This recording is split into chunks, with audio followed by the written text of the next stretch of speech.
Welcome back to another episode of the Gone Bush podcast. As usual, I am Rocky and this is... The famous Froggy. And as I'm remembering now, only because we're filming 2 episodes today so I can remember it, but don't forget, hit that like, subscribe and share button. Just down there they are. Right. Yeah, I think you got it spot on that time actually. I think you hit... I think you hit the subscribe. You were pointing at the subscribe button then. Yeah. Anyway... So today is the final episode before we air the true Gone Bush podcast, which will be out in the bush, and that's also when we're going to be having a Gone Bush episode, which will be Craig showing you all the stuff that's out there, whether it's the animal, whether it's the plants, whether it's the water life, whether it's camping stuff. And yes, there will be some comedy as well. Yes, that's already been planned for both shows. Mainly because we're going with a few clowns. Anyway, go on. Yeah, they won't be insulted by that. I had to think about that for a second. Yeah. They know who they are. I'm going to get a message about that. I know I am. Yeah. G'day, Ron.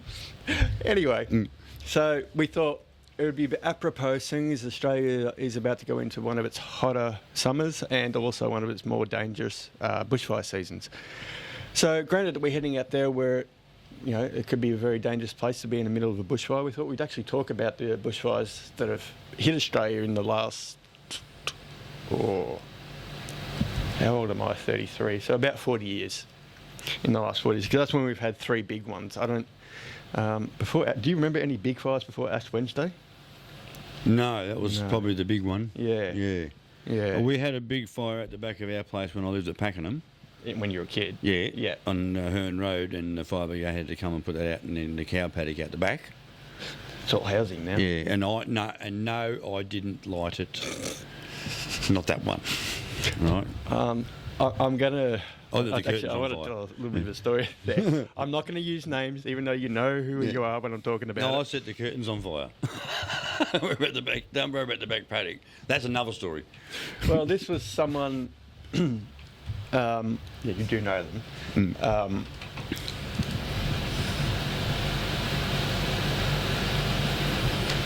That's who it is. Oh, yeah. I can't say because this is illegal. Yeah. But when they were a lot younger, they thought, I've got and as you sort of do when you're in your teen years, you like to experiment with dangerous things. Oh, yeah. So he thought, I'm going to pour a puddle of petrol on the driveway and light it to see how cool it looks. Lo and behold, he didn't realise just how long that fire would burn. And he did it on his front driveway, so he had cars driving by just looking at him to eventually where I think he got to the point, shit, I got to put this out, otherwise fire brigade's going to come here. Thankfully, I think he did. I don't remember how the story ended, but I remember him telling me everyone's driving by while I've just got this puddle of flames on the driveway. It's not going to be good. It reminds me of one day when I had a fire in my front lawn. Front yard in the driveway because we were cleaning out a shed, a garage, and in those days, dumb and stupid, the best way to get rid of rubbish is to burn it. So we burned it out in the driveway, and now, of course, fucking fire brigade comes and you got to put it out, right? You will see, when I was about 14, we were living in a house that had absolutely no grass. It was all dirt. So during the holidays, me and this person would get experiment experimentative. We weren't unsafe in what we did because we were actually trying to learn how to do these things safely. So one of the key things we always had was the hose was always on but turned off, and there was always a bucket of water right next to us out of safety. So we would play with different things like spray gas and all different flammable liquids in the garage, just setting my backyard on fire constantly. Constantly. It was never a worry because, again, it's just dirt. But it was just using the liquids that were there. But it was probably the whole summer holidays. Every time I had the house to myself and he would come over, we'd be lighting the backyard on fire. Never get out of control on him because, like I said, we were trying to learn how to do it cool but safe, which is probably can't be said for a lot of teens at that age, which I was about 14. And a lot of them would just go, oh, flames, cool. They wouldn't learn how to do it safely. But you can certainly learn how accidents happen. Well, his father drilled into us to be safe about it, because he knew we were going to do it. He knew he couldn't stop us. But I remember from a very young age, his father would always tell us, about the safety stuff, Yeah, including my brother as well. Anyway, so Well, my dad used to hold penny bangers in his hand and let them off, you know. you're not allowed to buy them anymore. No, You used to be able to yeah. buy like a whole pack for $10. Yeah. Teaching us the right way to do it, you know. Yeah, well, the big day for those was Sky Forks night, wasn't it? Yeah, and we had proper Guy Fawkes night. Big freaking bonfire, fucking beautiful. I still don't know what that's about. I've read it before. Oh, but it's I can't an remember. it's an American English, thing. English. And American. No, it's not American. Yeah, they have Sky Forks is an English celebration. No, but what do the Americans have their? Independence Day. Yeah, and they have all the fireworks. Yeah, that's Independence Day. Yeah, That's it. Similar thing. yeah, right. Yeah, Right. similar thing. Yeah, well, I don't know who Guy Fawkes is or what he did. I can't remember at all. I know he's British, and it was a long, long time ago. Yeah. But I can't remember what he did that meant everyone set off fireworks on those nights. Oh, I don't know. I can't remember. Yeah, buggered if I know. Because we didn't. Well, by the time I was born, we didn't really celebrate Guy Fawkes Night. Whereas when you're a kid, yeah, you'd always celebrated Guy Fawkes Night. Yeah. I didn't, never. So I don't know what it was about. I think it was around Easter time. Oh, okay. From memory, and don't quote me on that. Might have been September. Oh, But it okay. was something. I remember something to do with Easter. Yeah, right. Okay. So, but there could have been the religion of it or something. I don't know. Well, let's get stuck into it. So, the three most notable big bushfires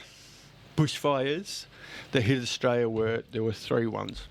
There was the Ash Wednesday fires in 1983. Then we had the 2009 fires, they were isolated to Victoria, weren't they? Yeah. Yeah.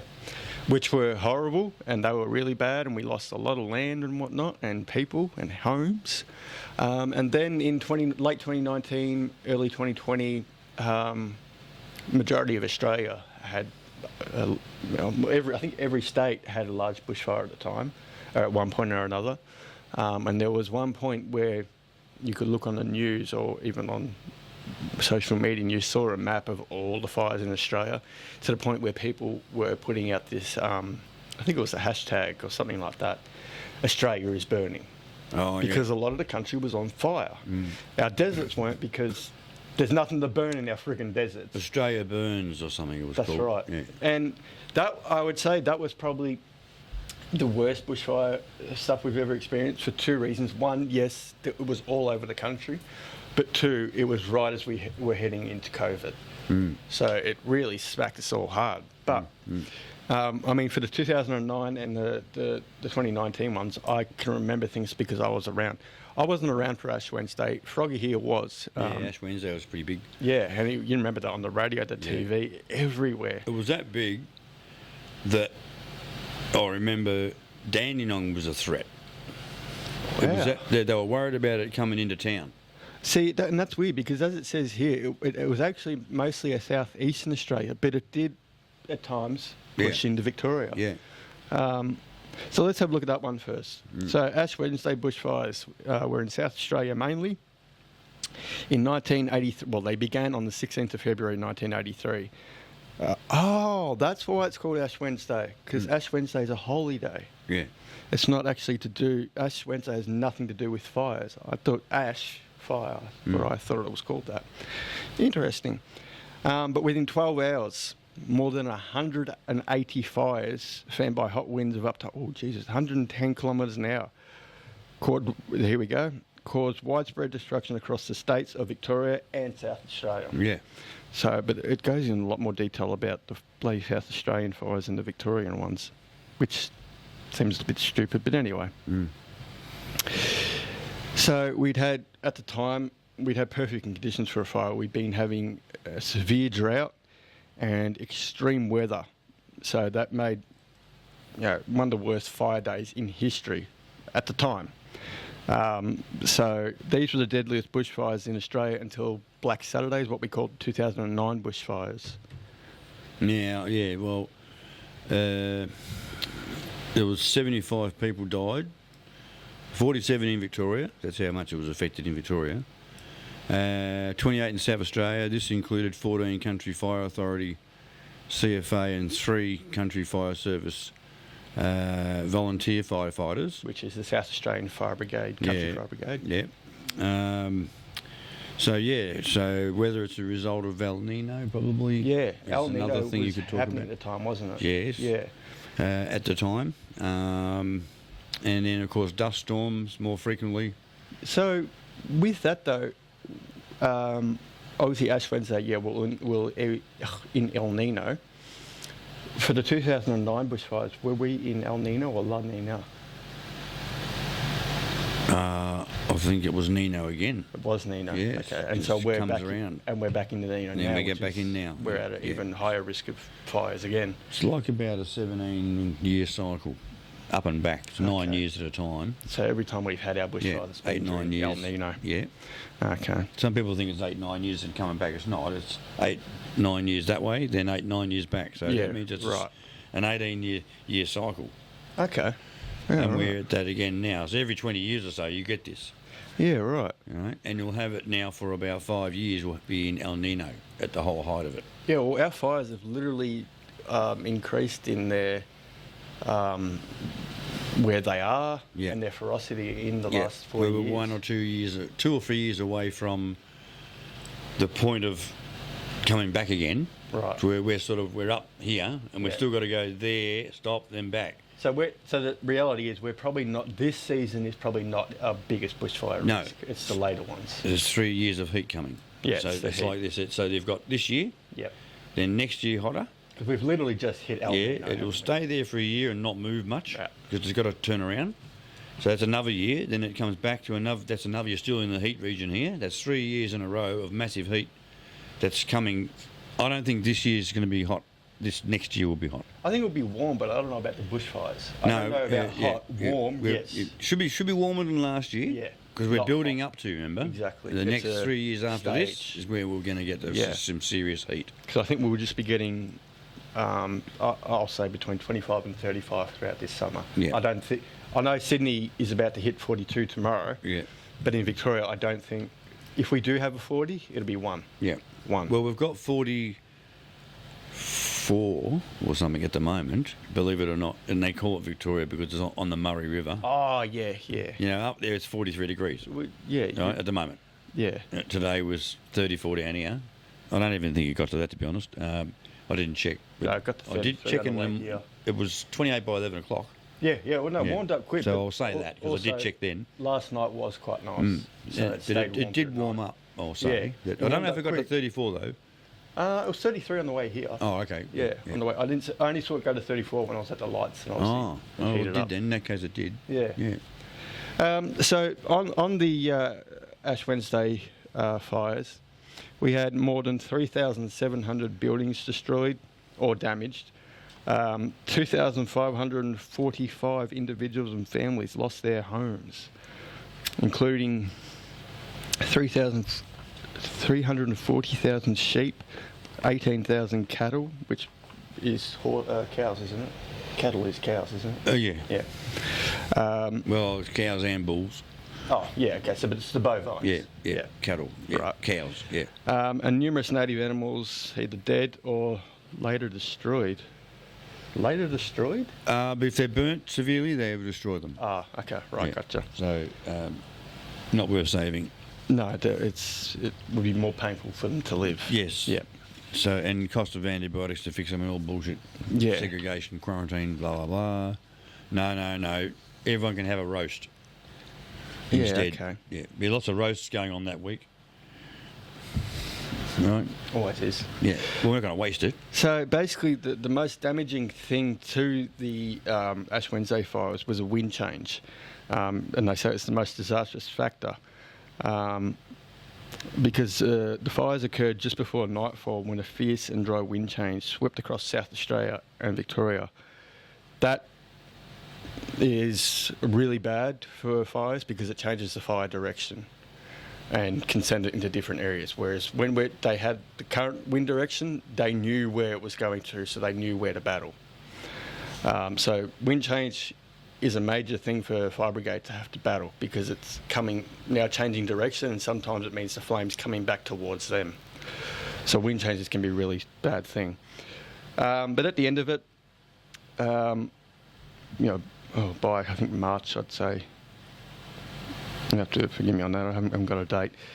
But within a few months, not even months, I think it was weeks, wasn't it? Last Wednesday. Within a few weeks, they were out.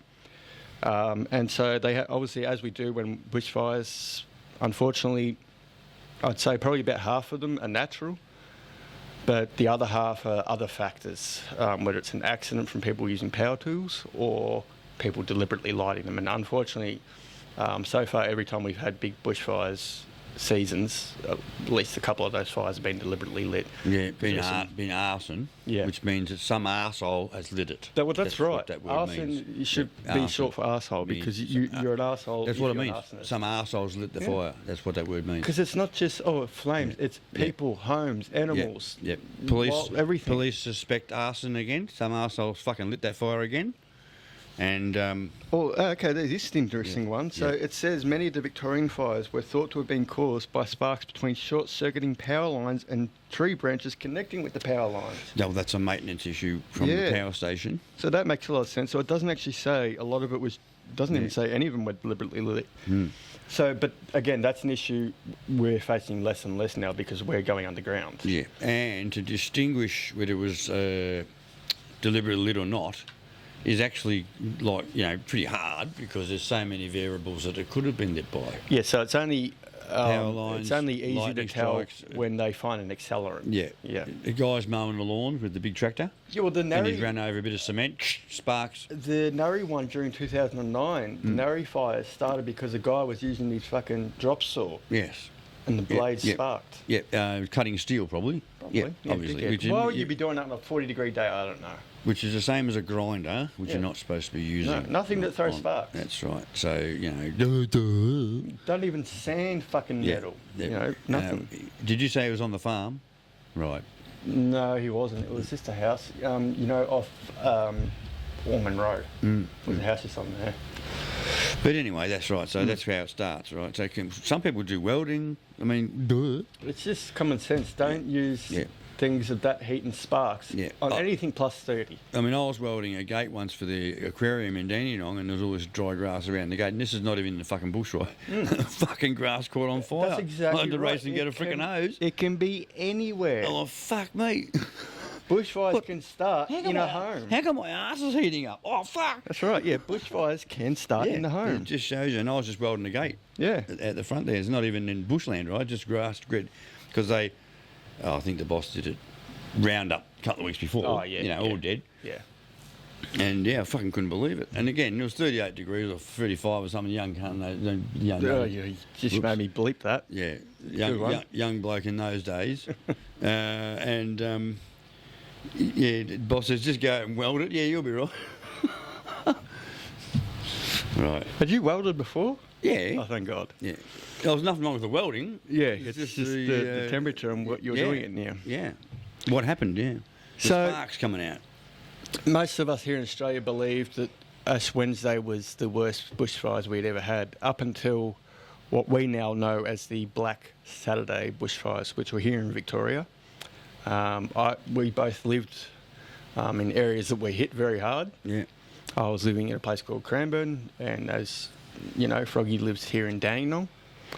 Both Dandenong wasn't hit as hard because it's so built up that there's not a lot of trees and whatnot to burn. Yeah. No real threat, but it was looking like on its way towards Dandenong, blah, blah, blah. It was destroying housing estates, and everything. like you sort of start to get a little bit concerned. You can smell the smoke and you can see the ashes.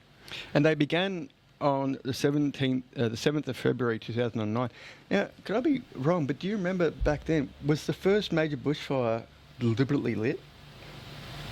Oh, I think one of them was. Yeah, one of the big ones. Rings a bell. Yeah, it was some kid on a motorbike or something like that. It might have been this one. I don't know. Oh, it doesn't say that. No. Oh, well, no, I'll find it late. Hold on. No, it doesn't say that.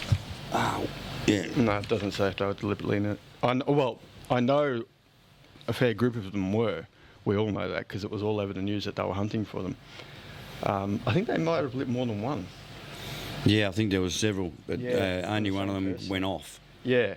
But they had evidence of others they tried to light before. So, basically, these were horrible fires that had started up basically as soon as the day had started heating up. I remember this. It was quite terrifying, especially where I was living. The fire had actually gotten really close because there's a quarry right near the house I was living at, and the quarry was actually on fire. But the problem was they couldn't get the fire trucks properly in there because of how soft the ground was. So they're basically having to try and battle the fire from the top of the quarry. So it was really, really hard for them, but that was right near our house. Thankfully, we didn't get evacuated because they were able to control that one in time, but we went and had a look later in the night, and there was fires everywhere. The road was exploding, so we couldn't get on the highway. We had to go all these back streets just to see what was going on around town, because the main highway, the asphalt, was literally exploding because of the heat. And we were scared there, and we were somewhat pretty safe compared to the people who were involved in this. We'll get to that in a minute. So basically, at the end of all this, there was 173 fatalities. There were 400 fires. Just on the one Saturday, 400 fires. I can't really remember how long these fires went for, though. Was it days or was it weeks? No, it was days. It was days. Yeah. Just in those short days, it did a lot of damage. It was like a week and a half, but so many days this one, so many days this one. Another one's broken out, and then they got that one can control. Another one's broken out. So it was like going on for a while. Yeah, so that many, and then of course because of how that was handled, we ended up having what was called the 2009 Victorian Bushfires Royal Commission. It was to deal with how our emergency services dealt with it on the day, and how people weren't notified, and how everything wasn't organised. It's much different now, but a Royal Commission was brought about because of how we dealt with that. So anyway, back to the actual fires themselves. Yeah, well, it was a week before the fires, the significant heat wave in Australia in January. Melbourne temperatures broke records, I think. Yeah, and it was up to 43 degrees actually. So that's 109 degrees in the old measure. So peaking even above 45 degrees. On the 30th of January. Yeah, that's right. So the third hottest day in the city's history. In the history, that's right. Yeah. So, but that is counting the city, our Yeah. city, which Yeah. is... Yeah. It's like a friggin' jungle of heat. Yeah. So remember we said before that Swan Hill, if you like, where my mum is, Yep. had 43 today or something. There you go. And they get much hotter there. There was a 45 somewhere up there today. Yeah, well, it's going to be 42 tomorrow in Sydney. Yeah. So. I think Mildura or somewhere further up. Yeah. Oh, near well, the that's desert, yeah, right? Yeah. Right there gets really, that really was 45. hot. So that's not in the city, of course. The Yeah. city is only 34. Yeah. Right. So this was 45 in the city. But having said that, with that, the temperatures and the weather system they've been watching, we were not like we were last time, but we were getting prepared for bushfires to be happening on that day. Yeah. So we had a total of 358 firefighting personnel, mainly from CFA. We also had some people from the DSE, which is the Department of Sustainability and Environment. Mm. Is that who the Rangers are? The Rangers are with? They are, and it's also the department that runs the wildlife licensing. Oh, there you go. Because Right. they have many other departments beneath them, don't they? Yeah. Yeah, like the Rangers. Yeah. Yeah. So we had a lot of them ready. I deal with them with my tree frogs, for example, Oh, that's right, yeah. and my dragons as well. We also had... we only had two of the water choppers, didn't we? Elvis and his sister. Forget. Her name. I know we've got one here. It's different now. It's not Elvis. They've retired him. Can't remember its name. But yeah, either way, it was a female name, wasn't it? Yeah.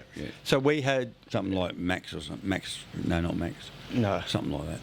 Either way, every Maxine, year no. we have a deal with a Canada company that during our fire season we get two of their firefighting helicopters, which are ones that can lower down over water, pick up a big amount of water and fly it and dump it on a fire. Canada uses it, and so does the US during their summer season, which that's when it's over there. Then when it switches to the fire season over here, we get that chopper here, and we've had that deal for over 20 years now. We've been getting that helicopter. So yeah, we've had those helicopters always here at our fire seasons, ready to go. But with these bushfires, it turned out that that was nowhere near enough. And eventually, we would get fire brigade from all over the country, and some from international countries like Greece and America. They sent their firefighters over to us, which, as you'll hear about in a few more minutes, that happened again in the next bushfires. Other countries, when it comes to fires, they really do, sort of come and say, "We put our hand up. We're here to help you." Not me. I'm not. No, but I admire that about, especially Greece. I think that they send firefighters every season to help us, and I think that's a really, really cool thing. Unfortunately, it doesn't get talked about enough how many people we get volunteer to come over to Australia to fight fires. It's something I think we should be talking more about, because it's a really wonderful thing that those people do.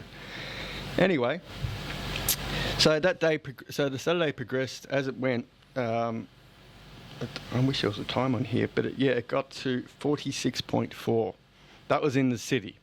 So, as you can imagine, the city is like as I said before, a heat jungle. It's a lot of warmth. So, them saying what the temperature in the city is doesn't really tell me anything, because it's not an accurate description of the outside of Melbourne, which is more spread out. Yeah. And easier. Sometimes the city can be hotter than average. That's right. So that's why I don't like them using that. Basically, right a hot there. box, isn't it? Yeah. Cement. Yeah. So, and now Craig will just give you a quick, Froggy will just give you a quick list of the places in Victoria that were affected during the 2009 Black Saturday bushfires.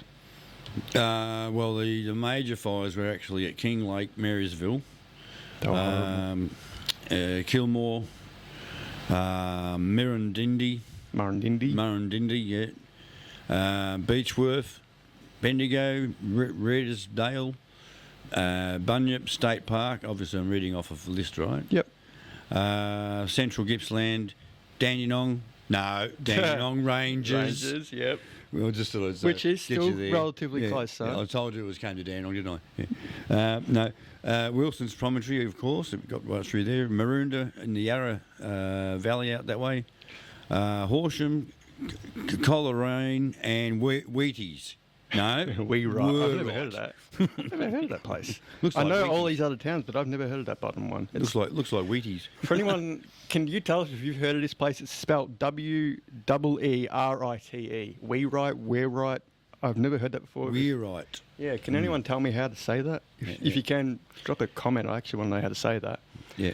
But for those who don't know, most of these areas were either in central Victoria or eastern and southeastern Victoria. The west wasn't really hit too bad, was it? No. So it was the eastern sort of seaboard of Victoria and the central, which is also where it's really quite warm in central Victoria. So they were the places that got hit hardest. There was a lot of damage, a lot of death, endless amount of death. Unfortunately, it was basically, this much of what was coming, and that was 2019. It was a 2019 to 2020 bushfire season, which is basically our summer begins really November and finishes really March, April. Officially, it's December to February, but we get hotter months before and after. So I think, from December, fires had started already because of the heat already was really getting quite high, and they started in Queensland and eventually spread to the entire country. Now, I'm not going to be able to go over the damage to each and every one of those parts because I don't have all that, and that would be like a bloody encyclopedia's worth, because there is that much damage did happen during those fires that I would be looking at a book this much if I was to read all the damage that was done. You should have seen the book you fucking gave me before the podcast started. It's just I had this. to fucking break it down. This. 10 pages, and I had to break it down into images. Fucking 6. Now it's about 3. Sorry. Go on. Anyway, fucking rude, really. So basically, the most severe fires were December to January, but they went right up until March, early March, and so.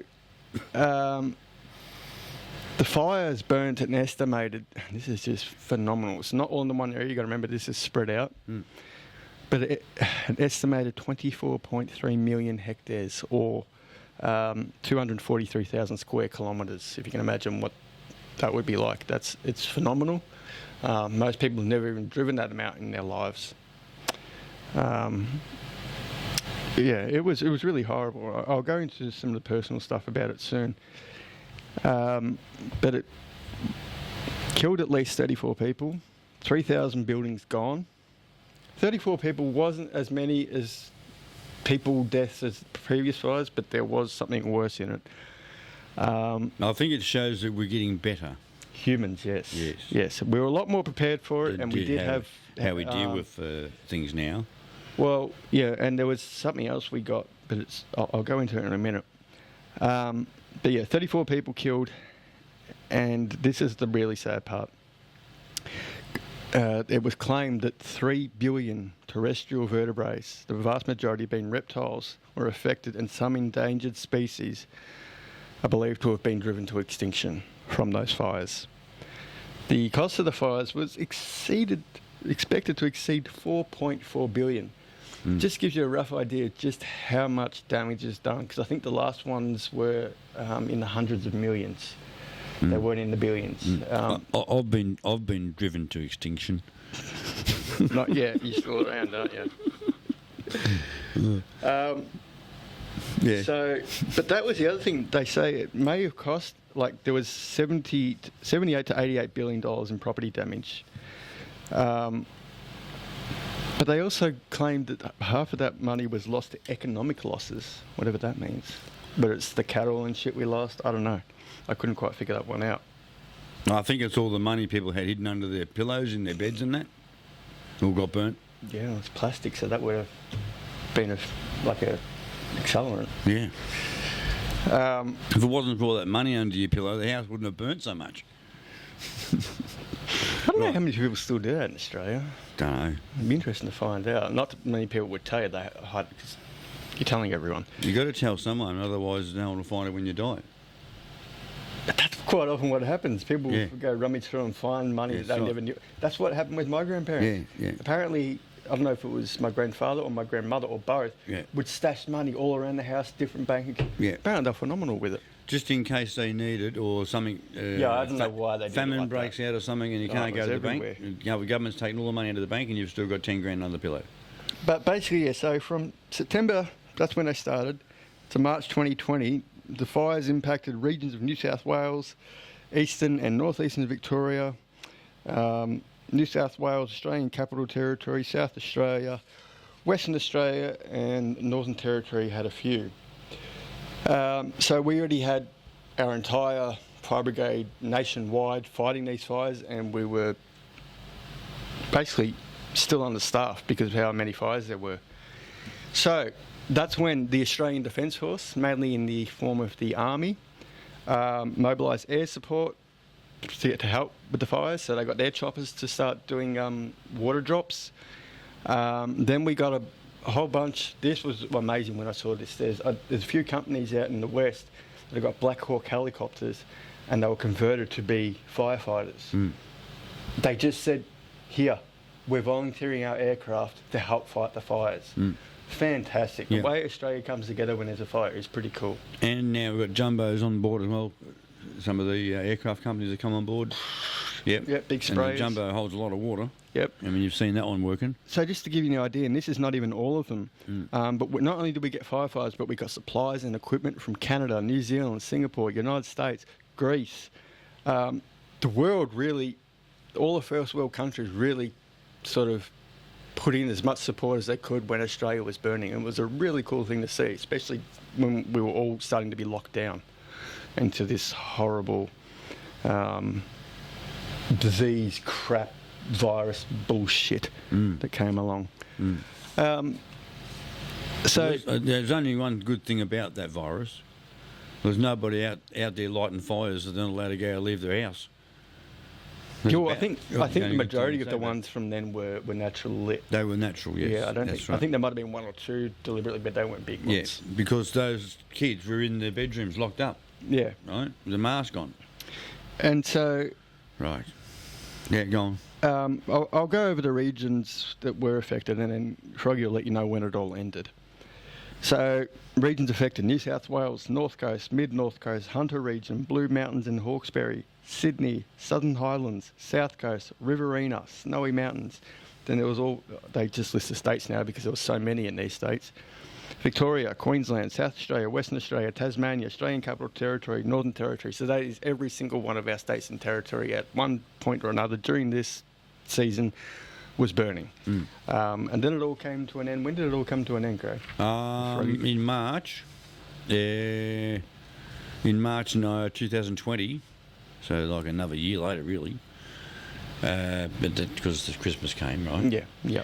And all fires in New South Wales had been extinguished completely, apparently, by the 4th of March. In fact, see, it was roughly then or a couple of weeks before, and I was living like I am now. I was living in Druin, and Mum and Dad had gone out to get a coffee or go to the shops or something.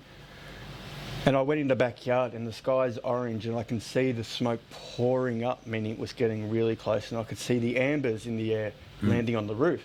So at this point I started hosing down the roof, and then I went out to the front yard to hose down the front, and I saw that, because I used to live right outside the main road, it was bumper to bumper. You couldn't move. Everyone was trying to get further south. And I sort of rang Mum and Dad and said, well, one, you need to get home now because I'm watering down the roof. I don't know what's going to happen. You may not be able to get back if you don't get home now. So two, it's too late for us to leave. We can't get out, so we need to be here to defend it. Luckily, those fires were more brought under control at night time. We were actually meant to go to a wedding that afternoon, but we couldn't go because you couldn't get on the highway, the freeway, sorry. It was blocked off. There was fires. Bunyip was going crazy at the time. That's right. It was just horrible. Beaconsfield, I think, as well. Yeah, everywhere was just up in flames. Yeah.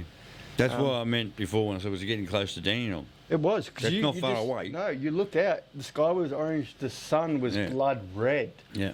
It was a really scary sight, and when they see the smoke billowing up, it looks so much closer than it actually is, and that makes you go, shit. When the ambers came over, that's when I'm like, oh, it's close. Yeah. That was scary, but thankfully, we got them all extinguished with a phenomenal amount of help from not only our fire services, but worldwide, the people who own local companies who volunteered their helicopters, their aircrafts. We often get grass fires at Hampton Park, for example. Yeah, well, that's because there's a lot that the council doesn't manage. Cranbourne, right? Cranbourne. That's not far away either. Yeah, it's because the council doesn't manage it. No. It's horrible. There's nothing for a grass fire to break out somewhere around that area. Gippsland, it's not even Gippsland. I was going to say, I've got to admit, in Druin, they really take care of all that stuff. You always see them out mowing. A lot of grass fires in the Cranbourne area. Yeah, it's because the council doesn't care. Casey. Yep. You're both under the city of Casey. Yep. And like that, as close as Hampton Park. Yeah, again, city of Casey. Yeah. They don't give a shit, that's why. The council doesn't put much into the back offs and whatnot in this area. Whereas you get for the rural and you see backing burn-offs being done and everything. It's that close, I can smell it from Dandenong in the air. Yeah, they're horrible. Yeah. It's going to take another serious fire to get their shitting gear. Oh, yeah. Because the city of Casey, they don't give a shit. They don't do any preparation. Because it's all been contracted now. So it's even worse. Yeah, because it's cheaper to contract. Yeah. So, that was basically the fires that have hit Australia, and as you can tell, they pretty much got worse and worse. Not necessarily in the loss of human life, but in the loss of a lot of other things. I'm not worried about the humans. I'm worried about small concern about the animals. Yes. Yeah. It's humans, the animals that's the thing. But the amount of it's the animals that's the concern. What did they say? 3 million billion? Billion. No, 3 billion. Yeah. 3 billion terrestrial vertebrates, which is basically covers all reptiles. Oh, that does, doesn't it? Covers every single reptile except for crocs. Well, that'd be all animals, I think, as well, not just reptiles. What, terrestrial invertebrates? Oh, invertebrates, yeah, I suppose. Yeah. Well, I mean... That's more specific to the reptile industry, isn't it? Invertebrate, anything with a backbone. Oh, yeah. So it's possums and kangaroos as well. But yeah, you remembered that the animal loss, that was what they were focusing on more than the human loss in that fire, because for sure. It was phenomenal. We just lost so many animals. Yeah. And I would have hated to have been the firefighters and people battling and seeing the animals scream and die. That would have been horrible. It would give you PTSD. But anyway, that's our fires and our very sad history. But we are Australia. We are known for that, and we do have them a lot. The only people that like bushfires are the abos, because they get a free feed. It's already been cooked for them. Yeah, and they know how to contain this. And they know how to contain and walk around the fire vac getting burnt. They're our oldest residents. They know the land and how it burns. Yep. And how it has to happen. Yep. That's another thing I think people forget. Bushfires have to happen. Yeah. Hey, Rocky, I've got another free roast over here. What are you having? Yeah, well, that's just it. It really is. It's an important thing for nature to keep living. It has to sometimes burn it to revive, like a phoenix. I'm having roast duck. But we will say a few things. If you're out in the middle of the bush and you think a bushfire has started, or you're worrying about bushfires starting, a couple of things. One, you'll usually see something in the sky to indicate there's a fire close. Number two, if you're in a proper campground, there are rangers, there are police there, and there may even be firefighters out there.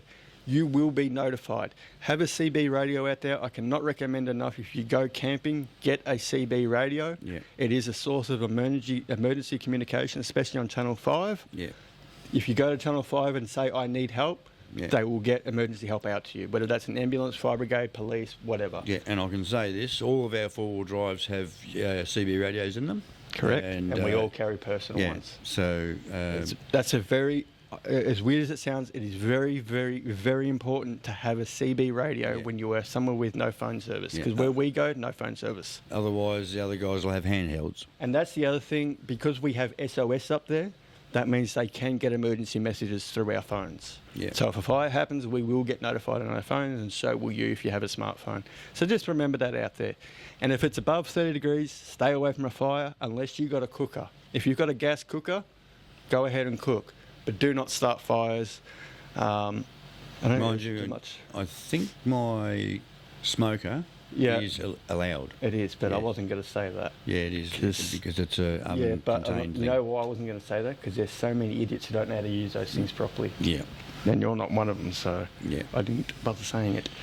But mine will be running. So basically, yes, if you are in an area, you don't feel like because it's a bushfire season, you can't go out and enjoy the beauty that nature, the beauty of nature Australia has to offer. You can. You will be. You're not going to be in an area, provided you go to proper camp places and all that sort of stuff. You will be notified if there's a fire, and they will do everything. As in the firefighters, rangers, police, ambulance, firefighters, everything. They will do whatever they can to get you out of there. There will be some form of notification. So the chances of you going out there and the bushfighters coming and taking over, very minimal. So please still go out there and enjoy it. No, don't tell them to go camping. Well, wait until we're done. Wait until we're done. We don't want people out there. True. Oh, right. No, well, we don't tell them where we go. It's secret. Don't go when we're going. Yeah, we just don't go where we go. But our place is secret, so no one's. It's not very well known. And we known always about. go out of season. So we haven't got a problem. Sort of. Generally, we try. We go out of people season, not weather season. Yeah. We're only just out of season this time, but that's all right. Yeah, we're still out of season. It's all right. Just. Yeah. Anyway, no jinxing that. So I think we'll finish it up there, and that's about a good 40-minute episode. I didn't actually think we'd do that long on this one. Yeah, I'm falling asleep. Yeah, thanks. No, because this is a lot. No, I don't put effort into it or nothing, do I? No, I let you do it all. Anyway, so next week, I think that ought to be the week after. It depends on when I get back from camping and when I can get it edited and out. But it might actually end up being that the Guy on Bush podcast out in the actual bush will be maybe released on Christmas Day. And if that is the case, the first Guy on Bush episode will be released on Boxing Day, the following day after the podcast comes out. Regardless of if it's not Christmas Day, if it's earlier, the Guy on Bush episode will still come out the next day. So we've got a lot of fun things already planned for that. We've already got the structure of the podcast done. We know what we're doing. There's, like you said, there's a bit of comedy planned in it, some fun stuff. I get to show you my teeth. I know that doesn't sound like much to you guys, but I'm really excited for that. I'm really excited to get out there and have fun and eat some damn good food, especially the first night. I'm thinking we're probably going to have lamb, aren't we? No, it might be chicken this time. Or whatever. Whatever you're doing on the cooker. Yeah. Either way, it's going to be gourmet food. Yeah. We always eat really quite good up there, better than we do at home. Anyway, so look forward to that. I just cook the same as I do at home. Yeah, well, So that's to me, it's But a lot of people can't normal do food. that, Yeah. because they don't have all the stuff to cook it Yeah. that they have at home. Yeah. Anyway, so that's what that'll be about. The podcast out there will be about some of the really. And you guys have seen my cooking shows, as you used to have. You get the idea of how we do eat Yeah. out there. But yeah, what we're going to be talking about out there is some of the criminal side of things that have happened up there, which you wouldn't believe how much. I'm not even going to be able to cover. We're not even going to be able to cover the amount of stuff that's happened out there. But we're going to talk about some of the big stories up there. One being the Button Man, and I hope he doesn't see this because he might come and kill us. But he's still alive, and there's a lot of theories to him as about how many people he's murdered up there. And I mean, if he comes into our site, he's dead. He's getting a knife, or I don't know what you're going to kill him with, but you'll kill him with something. I'll fly a helicopter into him. Yeah. Yeah. So I mean, if anyone rocks up next to our campsite without us knowing, I'm sorry, I'm going to attack. That's just how it goes. You don't. Common courtesy at camp is you don't camp right next to other people. So if you wake up in the morning and someone's put their tent right there, you're getting the shit beat out of you. Yeah, yeah. Because you're up to something wrong. Oh no, we have our ways of discouraging people. This we do. Yeah. This we We've got do. many things to pull out of the bag. And I admit, I do carry a knife up there, but that's not for people. That's for animals. Whether it be snakes, whatever. It's just a good thing to have some form of weapon on you to prepare yourself against the nature out there, not people. Yeah. You don't want to use it on people. That's a big crocodile Dundee knife, if you know what that is. Yeah. Ever seen the scene where he goes, that's not a knife? Yeah. This Is a knife. Yeah. Yeah. It's that knife. It's the exact same shape. It's friggin' big. It's made by the Winchester, as in gun makers. But yeah, I carry that on me out there because it's a good safety thing. And a lot of people do that out there because it's just good to have a knife out when you're out in the bush. So yeah, we're going to be talking about some of them. The Button Man, the couple that were murdered up there, and these are the ones. There's others I can go on, but these are the ones directly for where we are. So there's the Button Man, the couple that were murdered up there, the disappearance. I may not actually do the couple that were murdered because we're going to be doing. What was the first one I just said? Button Man. Button Man. The disappearance of our. I can't remember what it was. Barwin, the governor, or the. Yeah, I think governor's the head of a prison in Australia, isn't it? Governor. Yeah. The governor disappeared up there, about 5 kilometres up from where we camp, and also about a particular event that happened at our campsite 20 years ago this year. So that one's really cool, and the people who are going to be with us don't know that that happened there, so they'll be out there with us while we film. So that's going to be a cool little bit of information for them too, because they don't know this particular event actually happened at our campsite, and that's really cool. So I'm not talking about that one yet. There could be some ghosts. We might start hearing noises. I can rig. No. Right. I can't say that on camera. I was going to say I can rig that up, but no, I don't want to do that. We could do a dummy for you. We'll put it in the one I can do my for you explain it files. No, the one I can do for you out there is I can make myself a ghost. Yeah, well, with the green screen, but I can't do anything else out there. Yeah, well, I was going to do that, but I can't do anything else out there. I can Holy just do a ghost! It's the only thing I know how to do is a ghost. Yeah. Oh, well, let's do that. Yeah. Yeah. All right, so our camera's probably about to cut off because we're hitting the 30-minute mark. Screw you, every company out there that says just because it's a DSLR camera, it can't record past 30 minutes. Stupid rule. Right. Means you have to keep stopping the camera. Yeah, that's right. I'm talking to you. That's what grinds my gears. Yeah. All right. We shall see you either next week or the week after.